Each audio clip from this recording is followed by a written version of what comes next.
আজকের পৃথিবী ইন্টারনেট ছাড়া অন্ধকারে হারিয়ে যে আমাদের যোগাযোগ, শিক্ষা, কাজ, বিনোদন প্রতিটি ক্ষেত্রেই রয়েছে ইন্টারনেটের বিশাল প্রভাব।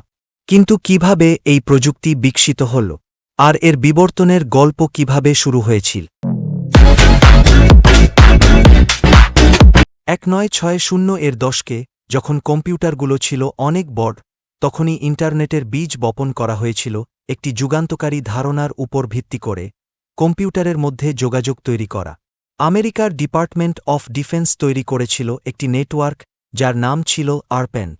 প্রাথমিকভাবে সামরিক গবেষণার জন্য তৈরি হলেও দ্রুত এটি শিক্ষাবিদ ও বিজ্ঞানীদের জন্য গুরুত্বপূর্ণ যোগাযোগ মাধ্যম হয়ে ওঠে। তবে তখন এটি ছিল মাত্র কয়েকটি কম্পিউটারের সংযোগ পর্যন্ত সীমাবদ্ধ। 1990 এর দশকে টিম বার্নার্স-লি তৈরি করেন ওয়ার্ল্ড ওয়াইড ওয়েব, যা ইন্টারনেটকে সর্বসাধারণের জন্য উন্মুক্ত করে দেয়। ইন্টারনেট তখন আর শুধু গবেষকদের মধ্যে সীমাবদ্ধ ছিল না, এটি প্রতিটি মানুষের জন্য খোলা হয়ে যায়।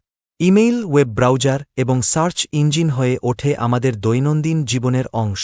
ডায়াল-আপ সংযোগের সেই ধীরগতি এবং মোডেমের পরিচিত সব 90 এর দশকে ইন্টারনেট ছিল নতুন উত্তেজনা ও কৌতূহলের এক বিস্ময়কর দিগন্ত। আজকের ইন্টারনেট আমাদের জীবনের প্রতিটি অংশে ঢুকে পড়েছে। Fibre optics, 5G, cloud computing এবং কৃত্রিম বুদ্ধিমত্তার কল্যাণে ইন্টারনেটের গতি ও ক্ষমতা বহুগুণে বেড়ে গেছে।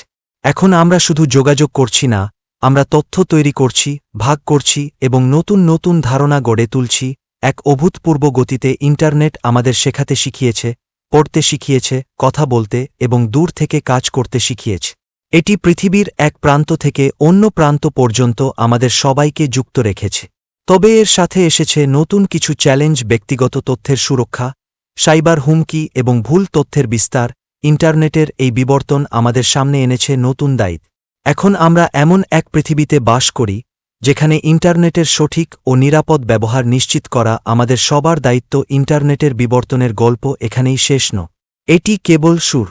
ভবিষ্যতের দিকে তাকিয়ে আমরা দেখছি এক নতুন যুগের সূচনা, যেখানে ইন্টারনেট আমাদের কল্পনার সীমানা ছাড়িয়ে যাবে।